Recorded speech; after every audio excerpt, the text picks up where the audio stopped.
Welcome everybody, and thank you for joining us. I'm thrilled to be here to talk about a really important matter, sustainability. Now, I will also be very honest, it's not lost on me that I'm chairing a panel around sustainability having flown here, which I think is quite hypocritical.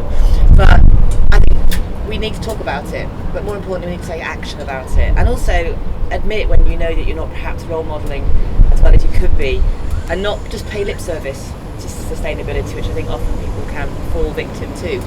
So, without further ado, I'd like to invite the panel to introduce themselves, and then I will put a bit more context around what we're going to speak about, and we'll get cracking on some great questions. So would you like to introduce yourselves, please? Of course. Hi everyone, my name's Niki Chana. I'm Head of Customer Success at Lumen Research and one of the founding board members of the Women in Programmatic Network. Hi, I'm Andrew Hayward-Wright, or Drew. I'm the Programmatic and Sustainability Advisor for IAB Europe, and also Group Commercial Director at Seen This, which is a streaming tech company. Hello everybody, I'm Claire. I work at GoodLoop. I'm Head of Investment and Sustainable Media there. And my name's Newman, and I'm the Chief Revenue Officer for Pubmatic for EMEA. Thanks guys, and I should have said, I'm Sally Henderson, and I'm a high stakes leadership mentor. So we're going to have three pillars to this conversation. So what was fascinating when we were prepping for today was the question of what is sustainability? What is the category we want to champion? And sustainability is very important around the environment and the eco side, but it goes beyond that. It transcends into the UN's global goals for sustainability, for D&I. It's such a vast topic, but we only have a certain amount of time for today. So the pillars we're going to be discussing today: how can the advertising industry be a catalyst for positive change? As I said, this is not just about words, it's about taking action. How can we promote sustainable practices? And very importantly, given the roles that we all do, how can we also use the advertising industry to drive consumer behaviour in a better way? So with no further ado, so pillar one, Claire, what makes advertising a good vehicle to be a catalyst for positive change? Oh, the $1 million question. So I guess it all ladders back to sorry, my voice is slightly crispy. I think it all ladders back to one, the advertising industry as a whole, if you think about creativity, is designed to be it's all about building desire, selling stuff, and also enabling people to be able to make good informed choices. And so sustainability is a really important part of this, because if you think about things like smoking advertising and Formula One, for example, cigarette advertising, it was only genuinely the reduction of cigarette sponsorship around sports drove a massive reduction in people dying from cancer. It's like one of those freakonomic things, but it's actually logical. So when you embed sustainability into everything that your organisation is doing, from both a purpose perspective but also walking the talk, you can't just have a sustainable creative, we're really planet friendly, and then not deliver that advertising in a really sustainable way. So ultimately, I guess the advertising industry is all about building desire, and there is a huge amount of desire for change around sustainability. My Siri just asked a question. Turn that off. Sorry. No, thank you. And Emma, from your perspective, what strategies are you seeing in the advertising industry to really deliver that positive change Claire was just talking about? And what's making them successful? Yeah, so I think that what Claire's referenced, which is absolutely correct, is, advertising, the creative and the messaging that great advertising delivers is around driving change. And previously it's been about buy more stuff, buy more stuff, buy more stuff. Now it's starting to see, yes, obviously we need to create desire, but desire for maybe what aspiration looks like. So how do we change what aspiration looks like? So that's sort of the end output of advertising. And what we're seeing is that the advertising industry is also starting to look at the path to the output. Yeah. So, how do we develop creative in a more sustainable way? How are we more inclusive in the content of the creative? So how do we make the creative actually resemble what society looks like? And then, certainly from a digital creative perspective, what does the tech stack look like? So are we removing unnecessary layers within the tech stack? Are we condensing the tech stack? Are we reducing the amount of requests we put into the ecosystem? Every single request generates carbon. Mm-hmm. Yep. You know, do we really need that many requests basically for the same impression going to multiple buyers, 90% of which will never be bought? And so I think we're starting to see more awareness around how do we reduce that level of the impact. And you know, there was a person that I admire greatly who works for a very large holdco, and I'm stealing this numerous times, but as an industry, he said we need to have fewer impressions, but make those impressions more impressionable. And I think that's what we're trying to do now as an industry, which is just reduce the amount of stuff that we're throwing out, but make what we are generating more effective and efficient. Thank you. Yeah, I think it's that classic saying, isn't it? Less is more. Absolutely. So coming into pillar 2 now, around the perception of sustainability, and Drew, I'll ask this of you, please. So how has the perception of sustainability and its importance changed within the ad tech industry following real kind of seismic events such as COVID-19, disrupted all our worlds, but also changes in regulation? Have we actually become more aware? Yeah, I think the phrase I use to sum it up is that before we were looking at bringing business to sustainability, and now there's a step change in bringing sustainability into our businesses. And I think that's a really big difference in the sense of kind of what Emma and Claire were talking about, looking at practices, at organisational change, looking at reduction or avoidance in particular, rather than, as obviously offsetting is not a bad thing, but to get our industry to where we need to look at what we can do to reduce our carbon footprint rather than having to purely offset it. I think as an industry there's becoming more awareness and understanding, and like you mentioned, like those social events like COVID-19, I think that obviously we saw for the very first time a global situation that was very tangible, that everyone went, hang on, okay, right, it's not about the climate or anything like that, but it's impacting us. And I think the social awareness of the consumers is obviously putting onward pressure to the brands, and then the brands are putting onward pressure to the agencies, and so on and so forth. So as an industry, we're kind of like stepping up or waking up to the fact that we need to change. And we've got one of our biggest challenges is, like you mentioned, like flying at the very start, right? That everyone knows if you fly versus getting a train, it's more damaging to the environment. However, to many consumers, the internet is an intangible thing to many consumers, so they don't really consider, oh, I'm on TikTok or on the open web swiping, and every single swipe is generating ad calls and consuming energy and therefore creating carbon. So what does that mean? Well, that means change has to kind of come from within, from the practices that we do. So there's been I think it's positive to see from this time last year where there was a lot of talk about sustainability.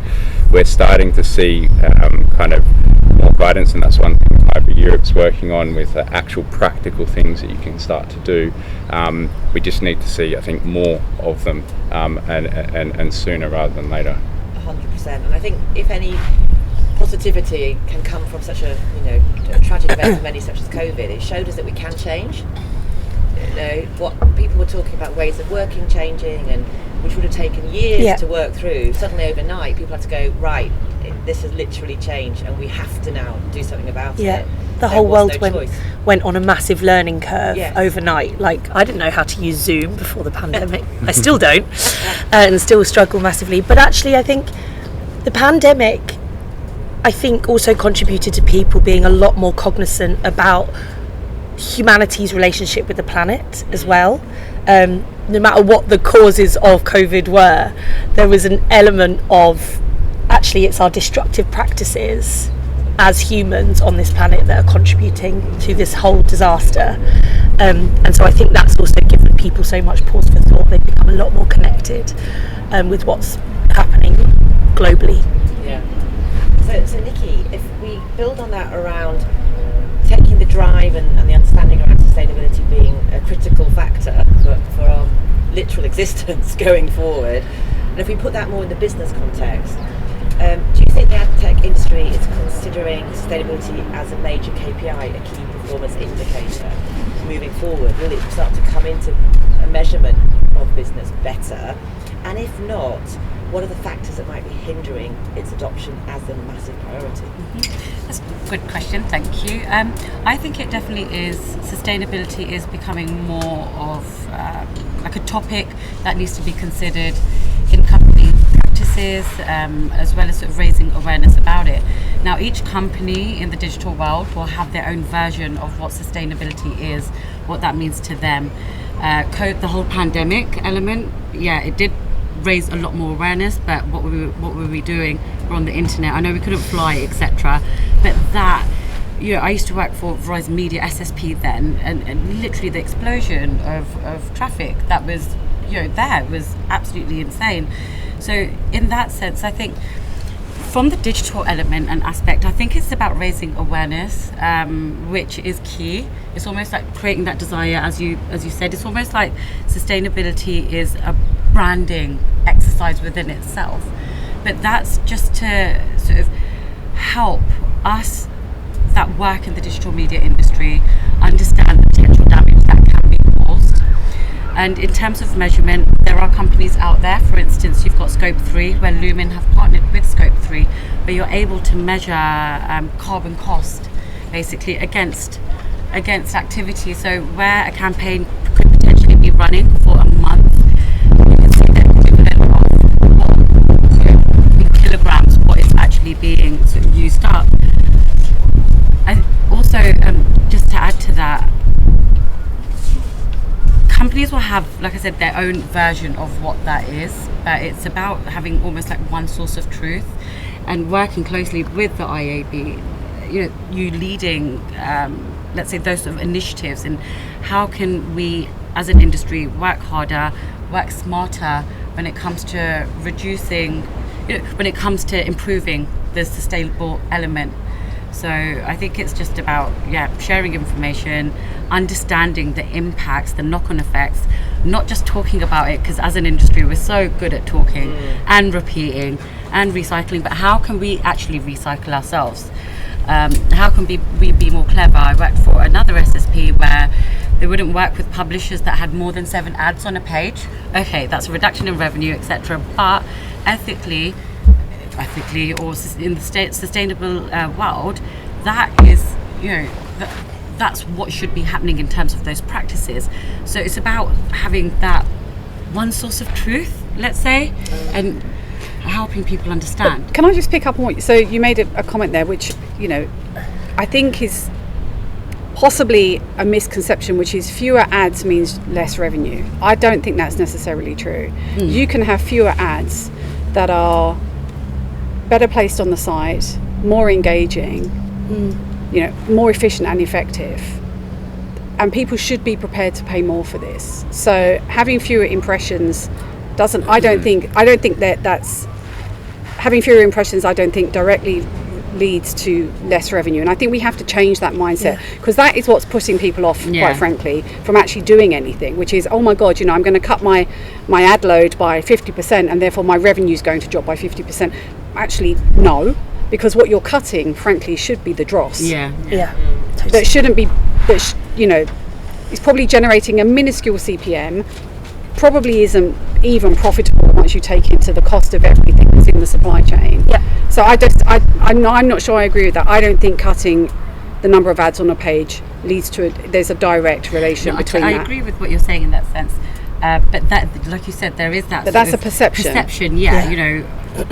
If I integrate with this technology, etc., I can increase my revenue by X amount. But this is what I love about Lumen as well. It's about sort of understanding the user behavior, let's say, understanding how the user's actually consuming content. They don't want to be faced with thousands of ads, but they do want to be faced with ads that they want to actually see, content that they want to see. So it's about sort of having that as a consideration. You're absolutely right there, Emma, because in a way, if we go back 15 years, you'd have a skyscraper, leaderboard and an MPU, and they were valued a lot higher quality. There wasn't any sort of ad clutter, and I think if we start bringing that in and really sort of trying to understand what are the placements, what are the formats or the experiences that users enjoy based on where they are, and focus on that, I think that could be a really good positive change there. But yeah, I'll rephrase that in the sense that, you know, some publishers do actually get quite scared in the sense that if they do cut out, I don't know, stop running takeovers or whatever, they're gonna drop. Yeah. But yeah, And Drew and I used to both work at the Guardian together, and that's how we know each other. We used to sit like back to back and just turn around and go, oh my god, this is hell at times, because working in news is really, really tough, right? You have huge spikes of traffic, everything gets blocked because of certain keywords, so you have an abundance of audience that no one wants to go near. It becomes really, really hard for publishers. But we had a strategy called fewer better, and that was a strategy that ran across absolutely everything that we did. So we had and I really hate when publishers get castigated, because publishers have already had a hell of a time over the past 5 to 10 years. You know, the industry views publishers as like having the audacity to want to be able to charge more for their premium products. Outrageous. But the problem we had was we'd become hooked on programmatic revenue, right? Yep. We were hooked on the open marketplace. We had numbers to hit each month, and agencies were effectively able to say to us, I don't need to deal with you directly because you're charging me 7-8 quid CPM for that. I can just buy it through the back door, through the open marketplace, same inventory. And we did this whole analysis thing called Project Hotel. You've got the same hotel room, and whichever intermediary you bought it through, you'd be paying a different price. And that's basically the problem that we had at The Guardian. And so what we experimented with loads of things like throttling supply in certain sections, and basically went back 10 years, how it used to be bought, whereby an agency would actually phone you, reserve some inventory and pay for it up front. And that's how we made our money then. So we were absolutely getting committed revenue rather than having to rely on trashy bids coming in for 7 pence or something like that, and winning at a really low price. So publishers, I think publishers have a massive responsibility to make sure that their consumers continue to care about the content on their page, right? You go on some publishers and there's 27 ad units and you're like, where's the editorial? I'm scrolling, there's still nothing, it's intrusive. And that's what turns people off from the publisher and advertising in general. And so that's the job we have to do, right? We have to be a lot more, we need to have a slightly more scarcity mindset around things, and also value the things that are really, really important ultimately. But I do think the industry's changing. So Yes. I think that was what Programmatic was potentially 15 years ago. I launched the Microsoft Ad Network, and it was basically a shit ton of remnant that people would buy for the lowest possible price. And if you think about people forget that programmatic as an industry is about 15 years old. In the grand scheme of advertising as an industry, it's basically, you know, it hasn't even been born yet. So the change that programmatic is going through is exponential, and a lot of it was around educating the publishers to reduce to fewer better, but also to educate the buyers. So we work a lot with the agencies to help them to understand what it is they're buying. And to be fair to them, they don't want to buy the stuff that's below the fold, that's got no engagement, that is potentially, high levels of fraud or whatever it may be. They're working really hard to drive transparency in the supply chain. And that's where we need to get to. It's not necessarily we need to go back 15 years where someone picks up the phone, gives you some money. That's just not efficient. We're not going to go back to that. No. So let's tedious. Make what we are doing today better. Rather than going, well, let's all just go back to an IO-based business, because that's never going to work. No. I think it's almost, just add to that and going back to the sustainability part, I think it's almost like we need a clean-up. Let's say we just need a good old clean-up, and I think that if I'm not saying, obviously one approach would be really, really ideal in the sense of the best practices, let's say, right? Best practices. But I think it'd be so cool to see the supply side, really understand. So this is again SSPs, publishers, as well as tech platforms, to really, really understand what they're actually offering, the value that they're adding, not just for the users, but to the environment, educating the buyers, as you said, Emma. I think that's really, really important. And look, you've got buyers and brands that are so big on sustainability. If you think of Unilever, for instance, there's so much that they do for the industry, but there's also a lot of carbon footprint there, so they want to try and equalize that out. So again, I feel that sustainability means something different, say, company or wherever you are in the industry, but it's about sort of collaborating on that and really sort of understanding each other's needs, the challenges that you're facing. So as I mentioned, Scope 3 and Lumen have now connected, and we were able to measure the carbon cost on activity. That could be a huge eye-opener, not just for the supply side, but for the buyers. Do they need that many ad formats? Is it bigger, better? Oh no, fewer is better. Also, a consideration of, if you think of across platforms, across teams, across TV, affiliate, programmatic teams, display teams, and things like that, if they had more of a view into the campaigns that they're running, which they obviously do, but each team are doing, the hard work that's going into the creative build, that again builds up a lot of cost. And rejigging the creative and then updating it, etc. I think we just all need to be quite mindful of that as well. Yeah. And Drew, just to ask you, because I'm very passionate about practicality and actually seeing rubber on the road. Yeah. And I think that question around measurability as a key performance. Yeah. So it's motivating, and people actually feel They want to. positive about doing it and not burdened by doing it. Do you have any other perspectives to offer in the time we have around what's going to get that KPI around sustainability particularly, and obviously respecting that's a broad topic as well as a very focused one. Yeah. Any other practical things you can share with the audience about measurement? I think to start with that question, right?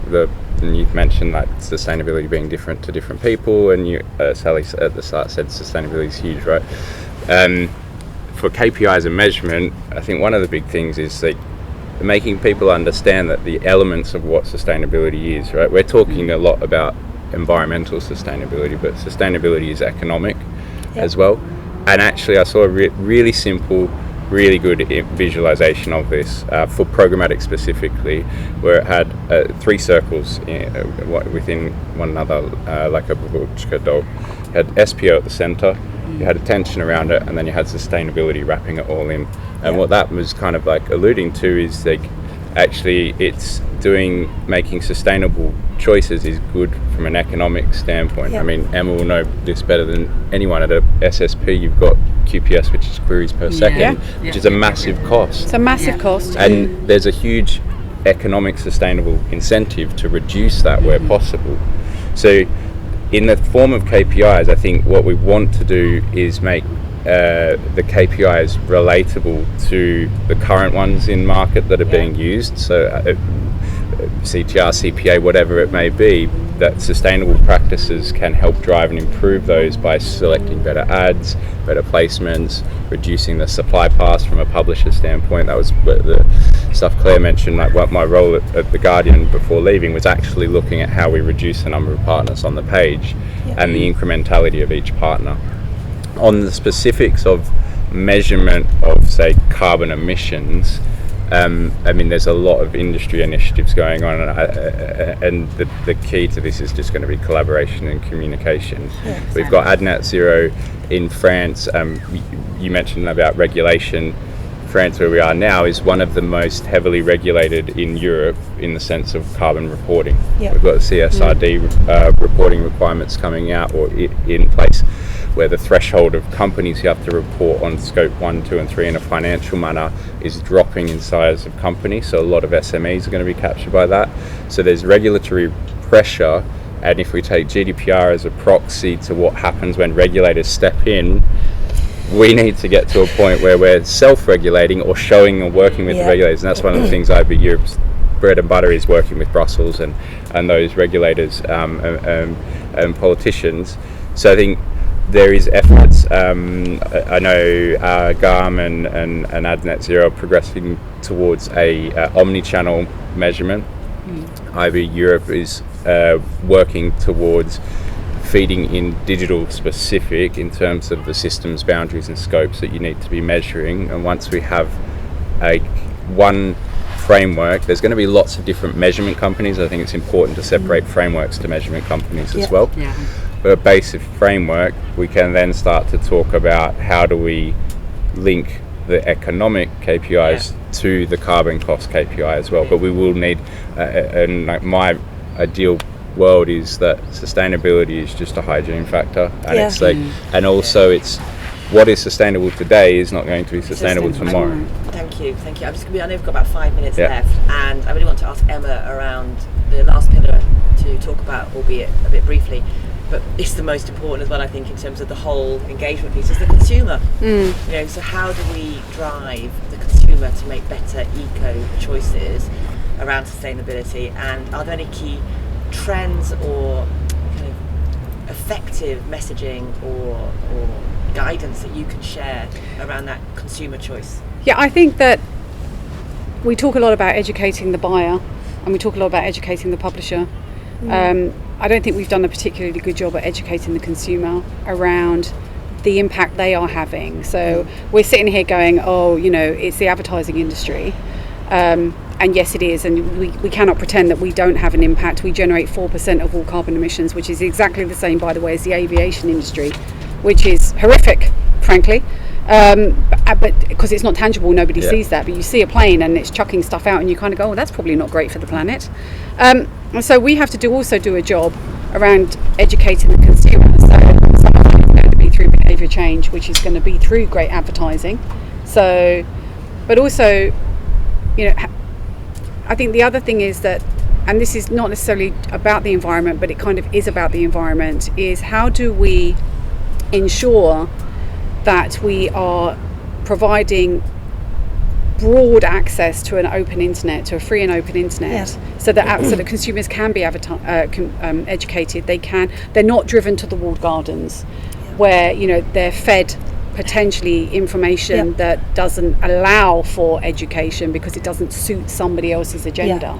So I think that's going to be really critically important, is how do we make sure that the consumer does have access to a free and open internet that's populated by premium publishers who have fewer ads, that are more impressionable, and that support responsible journalism, which goes back to the news piece. Exactly. And actually, educating consumers is one thing, right? But there is a bit of a fallacy about individuals' carbon footprints. That was actually created by the advertising industry in the early 2000s. It was on behalf of Shell or BP.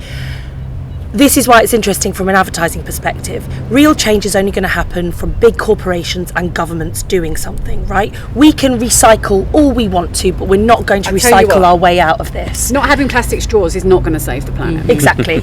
But this is why this is so fascinating around the advertising piece, because even though we only account for 4% of global emissions, as organisations we are able to influence those brands as well to get them to prioritise this. And it's only when those brands realise, when they do realise it, but they just focus so much on their scope 1 and scope 2 emissions in terms of their supply chains, in terms of their factories, etc., etc. And that's why it's really interesting from an advertising perspective, that we can change our industry, but we can also change other organisations with these kind of hygiene factors, and saying you need to be factoring this into your buying, you need to be factoring this into your delivery, etc., etc. And that's because I don't want it to be on the hands of us. Like, it can't be, it's too big of a problem, and that's where the massive change has to happen.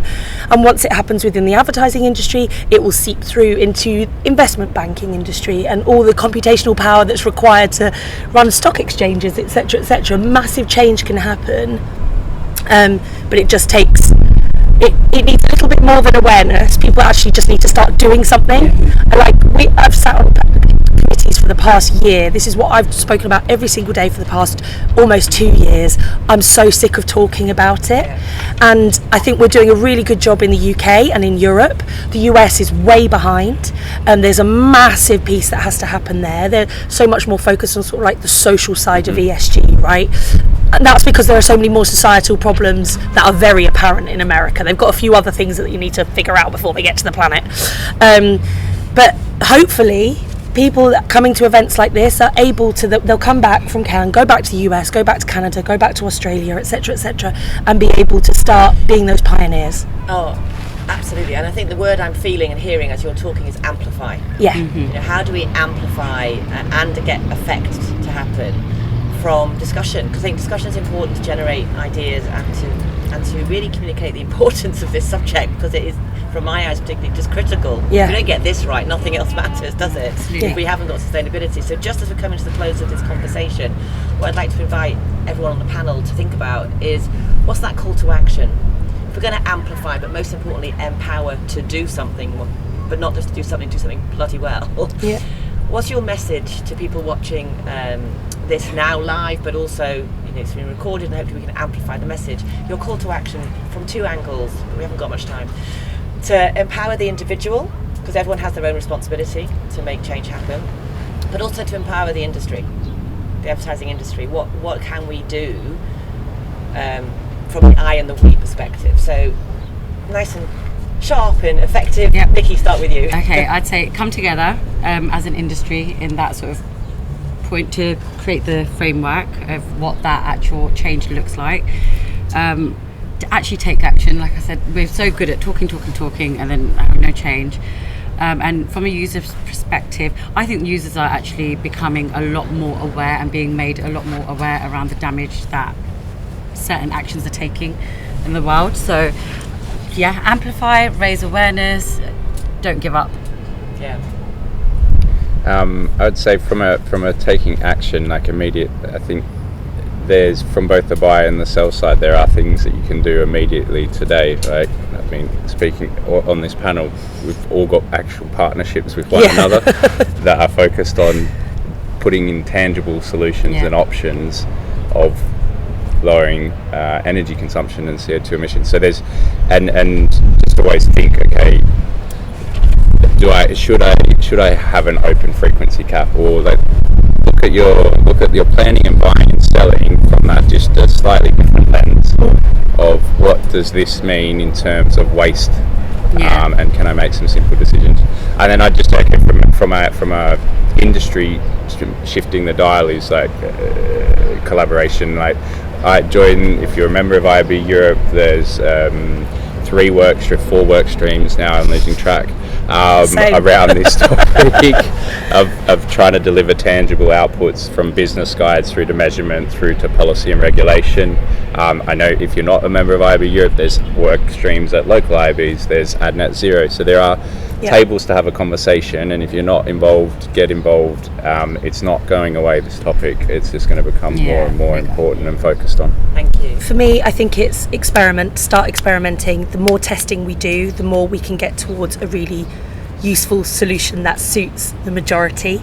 Right now, perfection is getting in the way of progress. And again, we can all finish each other's sentences because we've been talking about it so much. So I think experiments, lots of A/B testing, choose different partners to work with, explore, and just be curious. And curiosity is ultimately going to lead to something far more, expansive and actually beneficial. Thank you. And Emma. Okay, so if you're in digital advertising, if you're a publisher or a buyer, wherever you sit in the ecosystem, go and understand who else is in your tech stack, and then go and ask them one very, very fundamental question that they should be able to answer, which is, where does your energy come from? Because that is 90% of our emissions comes from our energy. So, and if they are not using renewable energy, then frankly they shouldn't be in your tech stack. Yep. And then from a personal perspective, embrace the circular economy. So I made a decision about 2 or 3 years ago that not a single scrap of clothing from my house will ever go to landfill. So I either sell it, I donate it, or you take it to one of those bins where they turn it into rags and they do something else with it. And that's those two things are actually not life-changing. They don't take an awful lot of effort, but they have a massive impact. Yeah, and it's just step by step, isn't it? And that's the thing, just you have to start somewhere. Yeah. I think from what I've been hearing, and also from a personal point of view, you have a choice. Either watch, well, there's 3 things people either watch, or 4. They watch, they moan, they do nothing, or they get involved. Yeah. So I'd hope that we've inspired people to do the latter, which is get involved. So thank you so much to the panel. Great conversation.